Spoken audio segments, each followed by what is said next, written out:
ప్రజల జీవితాలతో చెలగాటం ఆడుతున్నటువంటి మేడ్చల్ జిల్లా జవహర్ నగర్ మున్సిపల్ కార్పొరేషన్ రామ్కి డంపింగ్ యార్డ్ యొక్క బాధితులు చుట్టుముట్టున్నటువంటి దమ్మాయిగూడ జవహర్ నగర్ నాగారం మున్సిపాలిటీకి చెందినటువంటి పెద్ద ఎత్తులో బాధిత ప్రజలు ఇక్కడికి ఇందిరా పార్కు తరలి వచ్చి ఇక్కడ జవహర్ నగర్ డంపింగ్ యార్డ్ను శాశ్వతంగా మూసివేయాలని నిరసన దీక్షకు ఇవాళ కూర్చోవడం జరిగింది. ఇందులో భాగంగా 3 ప్రధాన డిమాండ్లను వీడు ముందు పెడుతున్నారు. ఏదైతే NGT court national green tribunal ఇవాళ ఇక్కడ రామ్కి డంపింగ్ యార్డ్ యొక్క విష జలాలకు వాటిని అన్నిటిని కూడా శుద్ధి చేయాలని చెప్పేస్తూ అనేక రామ్కి డంపింగ్ యార్డ్కు వ్యతిరేకంగా ఎన్జిటి కోర్టు తీర్పుని ఇవ్వడం జరిగింది. కానీ ఆ తీర్పును ఏమాత్రం పట్టించుకోవడం లేదు.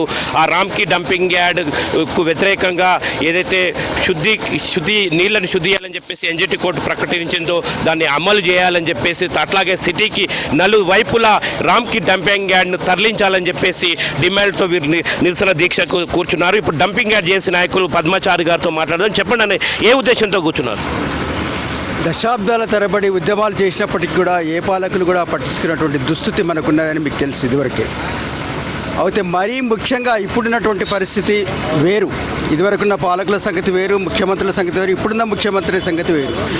మాకు ఒక ఆప్తుడుగా, మా పార్లమెంట్ మెంబర్గా ఆ రోజు ప్రతిపక్షంలో ఉండి పార్లమెంట్లో ప్రశ్నించి మేము నేషనల్ గ్రీన్ ట్రిబ్యునల్కి వెళ్ళినప్పుడు మాకు సహకరించి అన్ని విధాలుగా చేసి ఇది ఎత్తివేయాలని గొంతెత్తి చాటినటువంటి ఆ రేవంత్ రెడ్డి గారు, ఆ రోజు ప్రశ్నించినటువంటి రేవంత్ రెడ్డి గారు ఈరోజు సమాధానం చెప్పేటువంటి స్థాయిలో ఉన్నారు.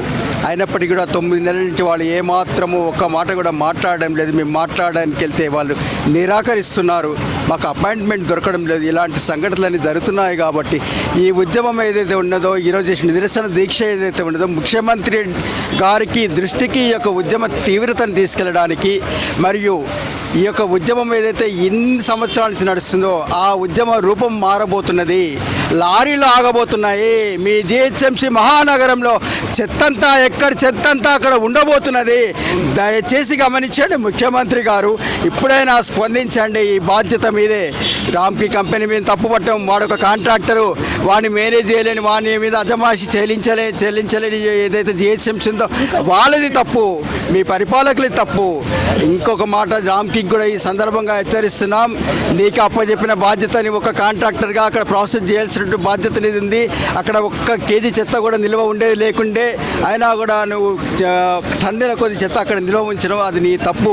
మీకే హెచ్చరిస్తున్నాం. మొన్ననే గుజ్జర్ల తరహా ఉద్యమం జరిగింది. మీ అద్దాలన్నీ పగిలిపోయినాయి. మీ గేట్లు తెలుసుకొని వచ్చి మీ ఆఫీసు మీద ధ్వంసం చేశారు ఆ బాధితులందరూ. మొన్న 4 రోజుల కిందనే జరిగింది. అది మర్చిపోకండి. ఇంకా ఇట్లే నువ్వు నీ బాధ్యతను కరెక్ట్గా నిర్వహించకూడదు. నిన్నేం తప్పు పట్టట్లేదు. నిన్ను 4 సైట్లు ఈరా బాబు, నువ్వు అటుపోబా అంటలేం. ముందు నీకు అప్పచెప్పిన బాధ్యత, నీవేదైతే 100,000 కోట్లు తీసుకుంటున్నావో ఏ విధంగా అయితే నీకు కండిషన్స్ ఉన్నాయో జిహెచ్ఎంసీకి, నీకు అవన్నీ కూడా తూచా తప్పకుండా పాటించాలి. లేదంటే నీ గేటుకు తాళం వేయబోతున్నారు. మేడ్చల్ జిల్లా డంపింగ్ యార్డ్ బాధ్యతలన్నీ తెలియజేస్తున్నాను. ఈ ముఖ్యమంత్రి గారికి ఈ యొక్క నిరసన దీక్ష సందర్భంగా తెలియజేస్తున్నాం. మీరు ఇప్పటికైనా నోరు తెరవండి. ఆ రోజు పార్లమెంట్లో నోరు తెరిచారు, ఈరోజు సెక్రటరియట్లో నోరు తెరవండి. మాకు హామీ ఇవ్వండి. 3 నెలల లోపల మేము తీసేస్తున్నాం. 3 నెలల లోపల వేరే కొత్త సైట్లో ఆపరేషన్ స్టార్ట్ చేస్తామని మీరు హామీ ఇవ్వండి అని తెలియజేస్తున్నాము. ఇంకొకటి ఏంటంటే, ఈ యొక్క బీజేపీ పార్టీ పరిపాలన సెంట్రల్లో ఉన్నటువంటి వాళ్ళకు కూడా మేము చెప్తున్నాం, దీన్ని జాతీయ విపత్తిగా ప్రకటించండి. జిల్లా మొత్తం నాశనం అవుతున్నది. జిల్లా మొత్తం నాశనం అవుతుంది. మీ కంట్రోల్లో ఉన్నటువంటి సెంట్రల్ పొల్యూషన్ కంట్రోల్ బోర్డు ఏదైతే ఉందో అది కనుక దాని అధికారాలను ప్రయోగించినట్టుగైతే రామ్కి dumping yard, Jawahar Nagar dumping yard 24 గంటల్లో మూతపడుతుంది. మీ అధికారులను మీరు ఎందుకు వినియోగించడం లేదు? ఈ బాధితులను ఎందుకు సతాయిస్తున్నారు? సెంట్రల్ పొల్యూషన్ కంట్రోల్ బోర్డుని ఎన్జిటి కోర్టు కూడా మొట్టికాయలు వేసింది, అయినా మీరు స్పందించడం లేదు. అది మీ ఆధీనంలో ఉన్నది, కేంద్ర ప్రభుత్వం ఆధీనంలో ఉన్నది. మీరు కూడా ఖచ్చితంగా దీన్ని పట్టించుకోవాలి. ఏదో ఇది మున్సిపాలిటీ చెత్త, మున్సిపాలిటీ పట్టించుకుంటుంది అనుకోకండి. ఇది దేశ పాలకులు కూడా దీన్ని పట్టించుకోవాలి. ఒక జిల్లా సర్వనాశనం అవుతుంది. మనకు తెలుసు స్వచ్ఛ భారత్ అన్నారు. స్వచ్ఛ భారత్ అంటే ఇప్పుడు ఇది కాదా? మేడ్చల్ జిల్లా మేడ్చల్ జిల్లా కాదా? ఓన్లీ భౌగోళికంగానే మాత్రమే భారతదేశంలో భాగమా? స్వచ్ఛ మేడ్చల్ జిల్లా కావద్దా? ఏంటిది? ఎందుకు మీరు స్వచ్ఛ భారత్ అన్నారు? ఒక్కొక్కసారి మీరు కూడా ఆలోచన చేయాలని చెప్పేసి తెలియజేసుకుంటున్నాను. ఇంకొకటి, హైడ్రా పెట్టారు ఈ మధ్య. హైడ్రా రంగనాథ్ సార్ గారికి మేము విజ్ఞప్తి చేస్తున్నాం ఈ వేదిక ద్వారా, మీరు FT లెవెల్ను సంరక్షిస్తూ ఆ బఫర్ జోన్ సంరక్షించి చెరువులకు నీళ్ళు వచ్చేటట్టుగా చేస్తున్నారు. చాలా ధన్యవాదాలు, మీరు చేసేది చాలా మంచి పని. ఆ వచ్చే చెరువులకు వచ్చే నీళ్లు పొల్యూట్ కాకుండా ఉండాలి, అది కూడా మీ బాధ్యతనే. హైడ్రా అనేది అది కూడా బాధ్యత టేకప్ చేయాల్సినటువంటి పరిస్థితి ఉన్నది. ఈరోజు ఏ చెరువు అయితే ఇప్పుడు నాశనమైనావో, రామ్కి డంపింగ్ యార్డ్ వల్ల సుమారు 16 చెరువులు నాశనమైనాయి, మొత్తానికి కొంచెం పొల్యూట్ అయినాయి, చేపలు చనిపోయినాయి, జంతువులు చనిపోయినాయి. ఆ చెరువులలో నీళ్ళు తాగితే జంతువులు చనిపోయినాయి, చేపలు మొత్తానికే చనిపోయినాయి. ఆ గ్రౌండ్ వాటర్లోకి ఇంకేసి గ్రౌండ్ వాటర్ మొత్తం పొల్యూట్ అయింది. అటువంటి సందర్భంలో హైడ్రా కూడా ఈ రామ్కి మీద చర్యలు తీసుకునే హక్కు ఉంది, అది కూడా మీకు అధికారం ఉందని చెప్పేసి మీకు విజ్ఞప్తి చేస్తున్నాం. ఎందుకంటే పొల్యూషన్ క్రియేట్ చేయడం కూడా తప్పే కదా, డిసార్ట్ అందుకని చెప్పేసి మేము ఏమంటున్నాము, మీ అధికారులను మీరు ప్రయోగించండి. అదేవిధంగా ఎమ్మెల్యేకి విజ్ఞప్తి చేస్తున్నాం. నీవు ఇప్పుడు ప్రతిపక్షంలో ఉన్నావు, నువ్వు ప్రశ్నించు, నువ్వు బాగా మాట్లాడుతావు కదా, గట్టిగా పో అసెంబ్లీలో ప్రశ్నించు. అదేవిధంగా ఎంపీకి విజ్ఞప్తి చేస్తున్నాం, మీ యొక్క సెంట్రల్లో ఉన్నట్టు సెంట్రల్ పొల్యూషన్ కంట్రోల్ బోర్డుని మీరు ప్రశ్నించి వాళ్ళని ఇక్కడికి రప్పించి వాళ్ళ అధికారాలను ఇక్కడ ప్రయోగించే విధంగా చేయండి అని చెప్పి ఎంపీ గారికి కూడా విజ్ఞప్తి చేస్తున్నాం. ముఖ్యమంత్రి గారికి అయితే టోటల్ బాధ్యత మీదే ఉంటుంది మరొక్కసారి తెలియజేస్తున్నాం. ఇవాళ మొత్తం మీద రేపు ప్రజా ప్రతిఘటన ఇవాళ ఎదురవ్వబోతుంది ప్రభుత్వాలకు వ్యతిరేకంగా. ఎందుకంటే మొన్న ఈ మధ్య ఉప సర్పంచ్ ఏదైతే రామ్కి యొక్క దుశ్చర్యతోని తను ఒక ప్రమాదంలో మృతి చెందాడో అప్పటి నుంచి ప్రజా ప్రతిఘటన తీవ్రతరమైంది. రేపు మరింత ప్రతిఘటనను చెవి చూడాల్సినటువంటి ఒక పరిస్థితి ఎదురవుతుంది. ఇప్పటికైనా మీరు జాగ్రత్త వహించి ఇవాళ జాగ్రత్తలు తీసుకోవాలి, ఎన్జిటి కోర్టు యొక్క తీర్పును అమలు చేయాలని వారు అంటున్నారు. మేడం చెప్పండి, మరి మీరేమంటారు ఈ విషయం? ఈరోజు ఈ నిరసన దీక్ష కార్యక్రమంలో కూర్చున్న ముఖ్య ఉద్దేశము ప్రజలకు న్యాయం జరగడం కోసం. ప్రజలు ఎవరైతే బాధితులు ఉన్నారో ఆ బాధితులకి ఆరోగ్యాలు ఖరాబ్ అయిపోయింది. ఏజ్డ్ వాళ్ళకి శ్వాస తీసుకోలేనంత సమస్య ఏర్పడింది. కాబట్టి ఈ సమస్యల నుంచి గట్టెక్కించడం కోసం ఇటు జిహెచ్ఎంసీకి అటు రామ్కి వ్యవస్థకి మధ్య నడుస్తున్నటువంటి ఈ ఇంటర్నల్ కనెక్షన్ ఏదైతే ఉందో దాన్ని మానుకొని ఈ జవహర్ నగర్ డంపింగ్ యార్డ్కి చుట్టుపక్కల నివసిస్తున్న ప్రాంత ప్రజలకి న్యాయం జరిగేటట్టుగా చూడవలసిందిగా మీ ఛానల్ ద్వారా కోరుతున్నాను. అంటే ప్రజల వైపు ఉండాలి ప్రభుత్వాలు, ఇలా రామ్కి వైపు కాదు. ఇలా ప్రజాధనంతో రామ్కి ఇవాళ మొత్తంగా ఒక శుద్ధి ఎక్కడికక్కడ చెత్తను మెయింటైన్ చేస్తూ ఉంటుంది, కానీ అది ప్రజల పాలిట ఒక పెద్ద శాపంగా మారుతుందని ఇక్కడ వారు అంటున్నారు. చెప్పండి సందీప్ గారు, ఏంటి మీరు చెప్పే సందేశం? సార్, మేము ఇప్పటి వరకు దమ్మాయిగూడలో, జోహర్ నగర్లో, నాగారంలో, హరిదాస్పల్లిలో చిన్న ఉద్యమాలే మీరు ఇప్పుడు చూశారు. రేవంత్ రెడ్డి గారు, మీరు ఒకప్పటి మా ఎంపీ గారు, ఇప్పుడు ఈ రాష్ట్ర ముఖ్యమంత్రి గారు. మీరు ఎంపీగా ఉన్నప్పుడు మీరు మాకు చేదోడు వాదోడుగా ఉండి మా ప్రతి ఒక్క సమస్యను కూడా మీరు క్షుణ్ణంగా విని మాకు తగిన న్యాయం చేయడానికి, మా పోరాటానికి మీ వంతు సహకారం అందించారు. కానీ ఇప్పుడు ఒక రాష్ట్ర ముఖ్యమంత్రిగా ఉండి మీరు మాకు ఎందుకు సహకారం అందించలేకపోతున్నారు? మేము ఆ దమ్మాయిగూడలో, జోహర్ నగర్లో ఉద్యమాలు చేసుకునేటోళ్ళం ఇప్పుడు ఇందిరా పార్క్ వరకు వచ్చాము. మీరు ఇప్పటికీ కూడా మీరు దీనికన్నీ స్పందించలేరు అనుకోండి. ఈ ఉద్యమ తీవ్రత ఎంత విపరీతంగా ఉంటుందో మీరు త్వరలో చూడబోతున్నారు. తక్షణమే మీరు ఖచ్చితంగా కూడా ఈ డంపింగ్ యార్డ్ సమస్యని శాశ్వతంగా పరిష్కారం చేసే విధంగా సైంటిఫిక్గా ఎలాంటి కార్యాలు అయితే చేయగలుగుతారో ఆ కార్యాన్ని తప్పకుండా చేసి వెంటనే మాకు ఉపశమనం కలిగించాలనేసి మీకు వేడుకుంటున్నాను. ఇప్పుడు డంపింగ్ యార్డ్ పోరాటంలో చాలా క్రియాశీలకంగా పాల్గొంటున్నటువంటి అన్నతో మాట్లాడదాం. అన్న, మీ పేరుతో? నా పేరు గోగుల రామకృష్ణ అండి. నేను ఈ డంపింగ్ యార్డ్ రిమోల్డ్లో దాంట్లో నేను కూడా టీంలో ఉన్నానండి. మేమైతే 7 సంవత్సరాల నుంచి పోరాడుతున్నామండి దీని గురించి. బట్ ఏం పోరాడినా కూడా మాకు కేసులు తప్ప మిగలేదండి. మేము కోరేది ఒకటే, రేవంత్ రెడ్డి గారు ఈ ఎన్జిటి కేసు సంబంధించి మాకు లాయర్ని మాట్లాడాడు, నేను హెల్ప్ చేశాడు. ఆయన సీఎం అయిన తర్వాత ఫస్ట్ ప్రెస్ మీట్లోనే చెప్పాడు డంపింగ్ యార్డ్ని 4 మూలలో షిఫ్ట్ చేస్తామని. మాకు ఎవరు వచ్చినా కూడా, ఇంతకుముందు లోకేష్ కుమార్ గారు చెప్పినా కానీ రాయించిన ఎన్జిటి కోర్టుకి రాయించారు లోకేష్ కుమార్ గారు, షిఫ్ట్ చేస్తాము 3 years లోపల అన్నాడు. ఏమైందండి?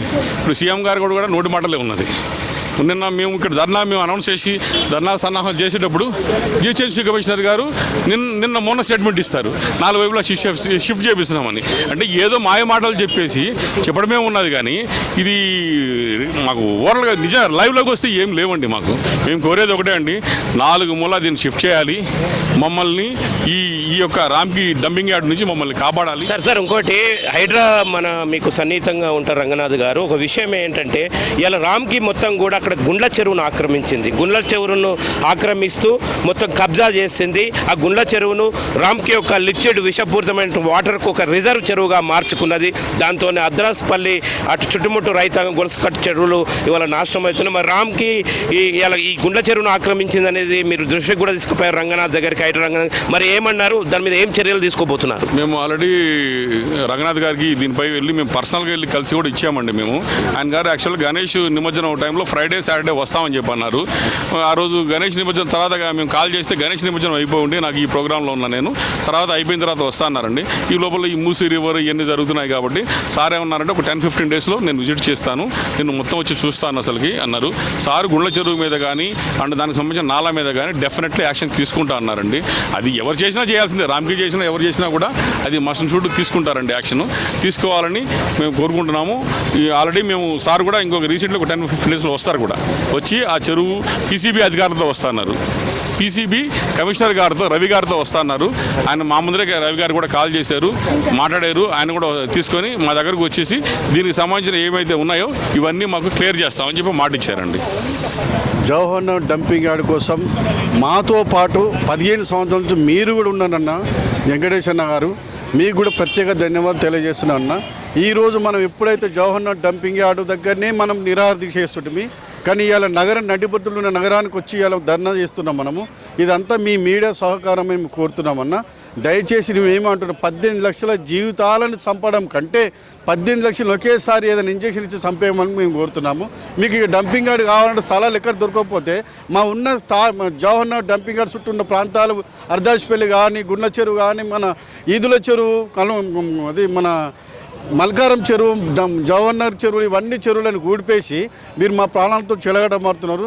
దయచేసి మీరు ఎప్పుడైతే పార్లమెంట్లో జవహర్ డంపింగ్ యార్డ్ కోసం రేవంత్ అన్న గారు మాట్లాడారో, మీరు ప్రతి చర్యన ఫస్ట్ ఇది కార్యాచరణ తీసుకొని ఎట్లాగైతే మూసీనది తీసుకుంటారో అట్లాగే జవహర్ డంపింగ్ యార్డ్ తీసుకొని ఇంచలి ఈ ఎత్తివేయాలని కోరుతూ మీకు ప్రత్యేక ధన్యవాదాలు తెలియజేస్తుంటారు. డంపింగ్ యార్డ్ చేసి కో కన్వీనర్ గారితో మాట్లాడదాం.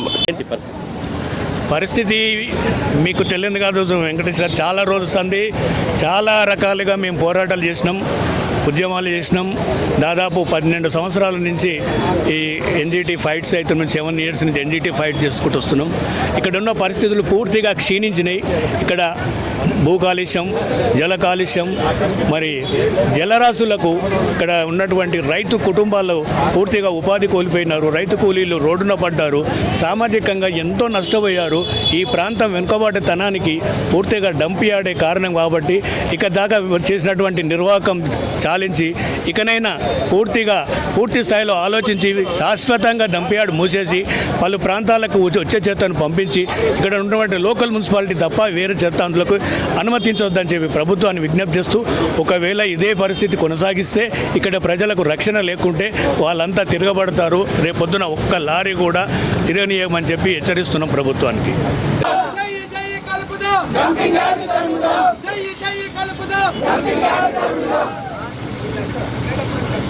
ఈరోజు మనం అందరం మరి నగరం నడిబొడ్డున జేఏసీ గారి ఆధ్వర్యంలో నిర్వహిస్తున్న ఈ నిరసన దీక్షకి వచ్చిన ప్రతి ఒక్కరికి నా ధన్యవాదాలు.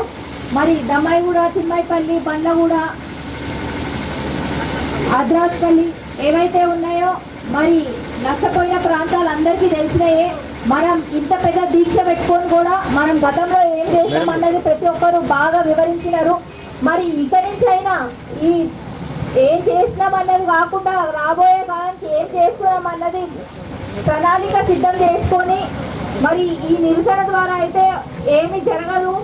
ఖచ్చితంగా రామ్కీని ముట్టడిస్తే కానీ మనకి బాధలేవి తొలగిపోవు. మీ అందరికీ తెలుసు, మనం అనుకుంటున్నాం గాలిలోనే మనం పీల్చే గాలి విషంగా మారి మనలో ఈ అనారోగ్యం పాలవుతున్నామని అనుకుంటున్నాము. కానీ ప్రతి ఒక్కటి కింద భూగర్భ జలాలు కూడా ఖరాబ్ అయిపోయినాయి, అక్కడ నివసించడం లేదు. నేను ప్రభుత్వానికి ఒకటే తెలియజేస్తున్నా, దమ్మాయిగూడ నుంచి మమ్మల్ని కూడా బయటికి వెళ్ళగొట్టండి. మొత్తం దమ్మాయిగూడ ఏవైతే ఉన్నాయో అక్కడ చుట్టుపక్కల గ్రామాలన్నీ అవి కూడా తీసుకోండి. మాకు ఎక్కడైనా సిటీలు ఇట్లనే బతికేటట్టు మంచి ప్లేసెస్ ఇవ్వండి. మరి మేము అటు వెళ్ళిపోతాం. ఈ బాధలన్నీ ఎందుకు? మొత్తం డంపింగ్ యార్డ్ తీసేస్తారా అంటే తీయరు, తరలిస్తారా అంటే అది జరగట్లేదు. ఈ వేదిక ద్వారా ఈరోజు ఇంతమంది వచ్చినందుకు ప్రత్యేక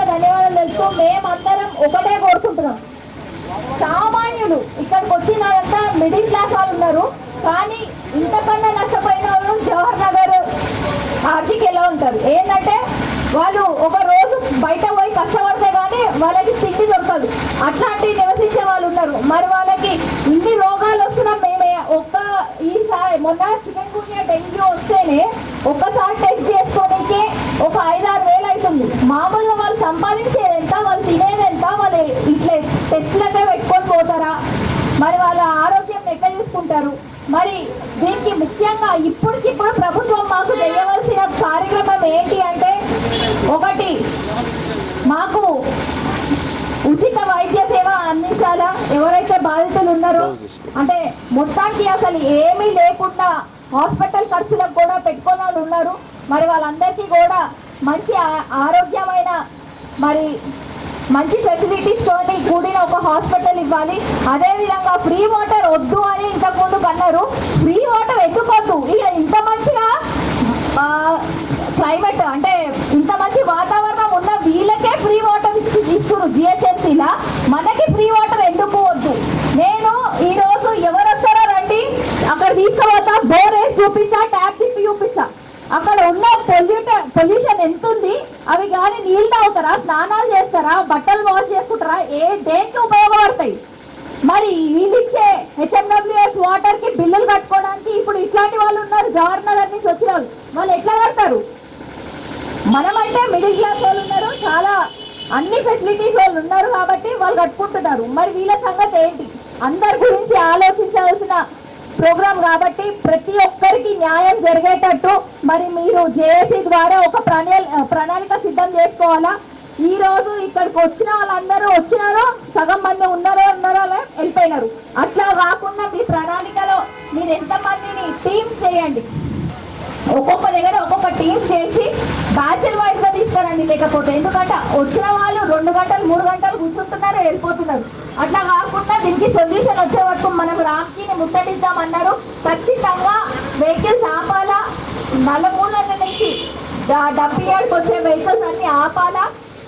ఆ చెత్త ఆపితే కానీ మనకి ఏ సమస్య రాదు. లేకపోతే మనం ఇట్లనే ఉంటాం, ఇట్లా మాట్లాడుకోవాలా, వెళ్ళిపోవాలా. నిజంగా పిఆర్ బాబాయ్ చెప్పినట్టు ఎప్పటి నుంచో ఇట్లా ధర్నాలు ఇట్లాంటి నిరసన వ్యక్తం చేస్తున్నాము. ఈ మాటల వరకు ఇక్కడ వరకే ఉంది. నిజానికి చెప్పాలంటే సోషల్ మీడియాలో వాట్సాప్లలో టెక్స్ట్ చేసే వ్యక్తులు కూడా ఇక్కడ లేరు. మీరు ఏం చేస్తున్నారు అని నన్ను ప్రశ్నించే వాళ్ళు కూడా ఇక్కడ లేరు.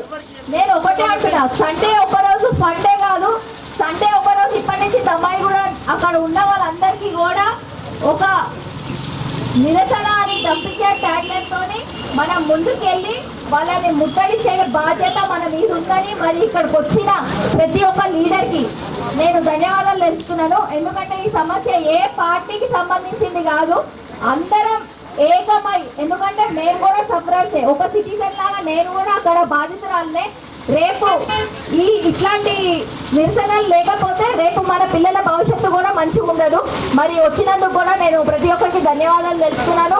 అదేవిధంగా మరి జేఏసీలో ఉన్నది కాంగ్రెస్ వాళ్ళైనా వాళ్ళు ఈరోజు ముందుకు వచ్చి ఇంత పెద్ద ఉద్యమాన్ని తీసుకొచ్చినందుకు నేను ప్రత్యేక ధన్యవాదాలు తెలుపుతున్నాను.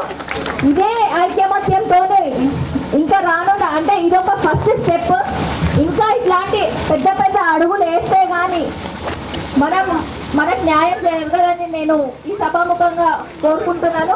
అదేవిధంగా ఇక్కడికి వచ్చిన వాళ్ళు ఇంకా పెద్ద సంఖ్య కావాలని నేను కోరుకుంటున్నాను. పోరాటం చేస్తున్నటువంటి మాకు సంపూర్ణ సహకారం అందిస్తున్నటువంటి శ్రీ సూర్యగాని వెంకటేష్ గారిని మాట్లాడవలసిన కోరుతున్నాను. ఈ అవకాశం ఇచ్చినందుకు అందరికీ మన తెలంగాణ ఉద్యమాభి అభినందన తెలియజేస్తున్నా. ఇలా వాస్తవంగా రామ్కీ అనేది ఒక పెద్ద మాఫియాగా ఇలా చాలా చెలరేగిపోతున్నటువంటి పరిస్థితి. వచ్చే ప్రతి ప్రభుత్వాన్ని కూడా రామ్కీ అనేది మొత్తంగా తన గుప్పెట్లో పెట్టుకొని రామ్కీ చేసేటటువంటి అవినీతిలో ప్రభుత్వాల యొక్క అధికారులు ప్లస్ సంబంధిత శాఖను చూసే వాళ్ళు ఎవరైనా కావచ్చు, ఆ జిహెచ్ఎంసీ పరిధిలో సంబంధించినటువంటి శాఖల మొత్తం కూడా అవినీతి ఉన్న కారణంగానే ఇటువంటి దౌర్భాగ్య పరిస్థితి ఉంది. కోట్లాది రూపాయలు జనం సొమ్ముని రామ్కీకి కట్టబెట్టినప్పటికీ రామ్కీ కేవలం ఒక అవినీతి ని అడ్డు పెట్టుకొని అవినీతిని ఎర్రగా చూపి అధికారులను లోబర్చుకొని ఏ పార్టీ అధికారంలోకి వస్తే ఆ పార్టీని లోబర్చుకొని మొత్తంగా ప్రజలపై విషాన్ని జిమ్ముతూ ప్రజల జీవితాలతో చెలగాటమాడుతున్నటువంటి ఒక దౌర్భాగ్య పరిస్థితి తెలంగాణలో రాష్ట్రంలో కూడా రావడం అత్యంత శోచనీయం.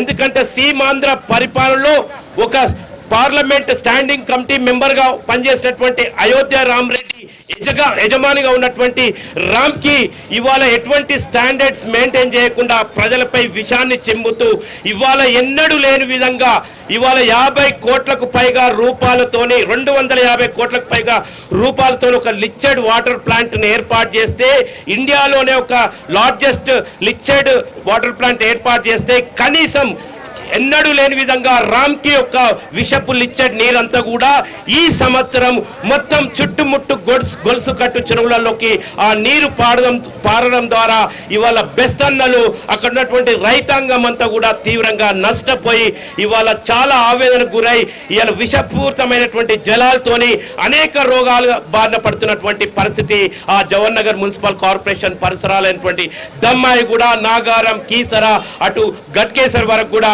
ఈ విష కాలుష్యానికి పరిస్థితి. కానీ ఏ ప్రభుత్వం వచ్చినా వాళ్ళకు ఎటువంటి యొక్క సమన్వయం లేదు అని చెప్పేసి స్పష్టంగా చెప్పొచ్చు. ఒకవైపు ఎన్జిటి కోర్టు తాజాగా తీర్పునిస్తూ ఇవాళ రామ్కి అనే డంపింగ్ యార్డ్ను దశల వారీగా అక్కడి నుంచి తీసివేసి ప్రజలకు ఆడ మంచి సౌకర్యాలు కల్పించాలని కోరింది. అట్లాగే డంపింగ్ యార్డ్ యొక్క సెకండ్ డిమాండ్ అయినటువంటి ఇవాళ సిటీకి నలుదిశలుగా రామ్కి డంపింగ్ యార్డ్ను తరలించాలి.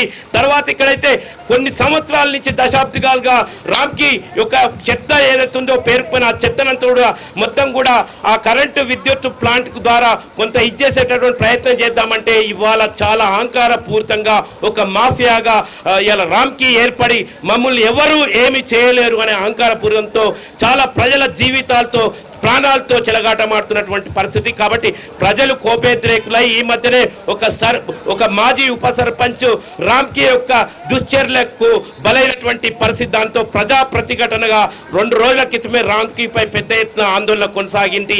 ప్రభుత్వాలు ఇప్పటికైనా ముఖ్యంగా ఇంటెలిజెన్స్ అధికారులు ఇప్పటికైనా ఈ విషయాలన్నీ కూడా ఇలా ప్రభుత్వం దృష్టికి తీసుకుపోవాలి. ఎందుకంటే అనవసరంగా ఇలా ధనాన్ని తీసుకుంటున్నటువంటి రామ్కి ఎటువంటి నివారణ చర్యలు తీసుకోవట్లేదు, ప్రజా సేఫ్టీకి సంబంధించినటువంటి అంశాలని పరిగణలోకి తీసుకుంటలేదు. కానీ డబ్బు మాత్రం విచ్చలవిడిగా ప్రజాధనం ఇలా ఖర్చు అవుతుంది కనుక ఇప్పటికైనా చర్యలు తీసుకోకపోతే రేపు ప్రజా ప్రతిఘటన ఎదురై రేపు అక్కడ జనాలు ఇప్పటికే అంటున్నారు ఇలా ఎక్కడికక్కడ లారీలను ఆపి స్తంభింపజేస్తాము అంటున్నారు. మరి అటువంటి పరిస్థితి రాకుండా ప్రభుత్వం చూసుకోవాల్సిన బాధ్యత ఉందని తెలియజేస్తున్నాను. ఈ యొక్క ట్విన్ సిటీస్ లో ఉన్న చెత్త ఆయన ఒక జగన్ కేసు లో 5వ ముద్దాయిగా ఉన్న అతనికి ఈ యొక్క ప్రభుత్వం కట్టబెట్టి 20-30 లక్షల ప్రజల ప్రాణాలతోని కలగాటమాడుతున్న ఈ యొక్క కంపెనీని ఈ యొక్క డంపింగ్ తరలించాల. ముఖ్యంగా మీడియా ద్వారా అయ్యా సీఎం రేవంత్ రెడ్డి గారు మీరు ఎంపీగా ఉన్నప్పుడు పార్లమెంట్ లో మీరు ఇచ్చిన వాగ్దానం మీద ఈ రోజు మీరు సీఎం అయ్యారు. ఈ యొక్క ధర్నా చౌక్ నుంచి సీఎం రేవంత్ రెడ్డి గారు తక్షణమే ఈ యొక్క రామ్కి యొక్క చెత్త డంపింగ్ యార్డ్లో అక్కడ 40 గ్రామాలకు లిక్విడ్ నీరు పోతుంది. తాగడానికి నీళ్లు లేదు, వ్యవసాయం చేసుకుంటే ఇది లేదు. దాని తర్వాత చెరువులన్నీ చేపలు చచ్చిపోతున్నాయి. కాబట్టి మా యొక్క ధర్నా ముఖ్య ఉద్దేశం రంగనాథ్ గారు రామ్కి మీద క్రిమినల్ డంపింగ్ యార్డ్ తరలించాలి. డంపింగ్ యార్డ్ తరలించాలి. రామ్కి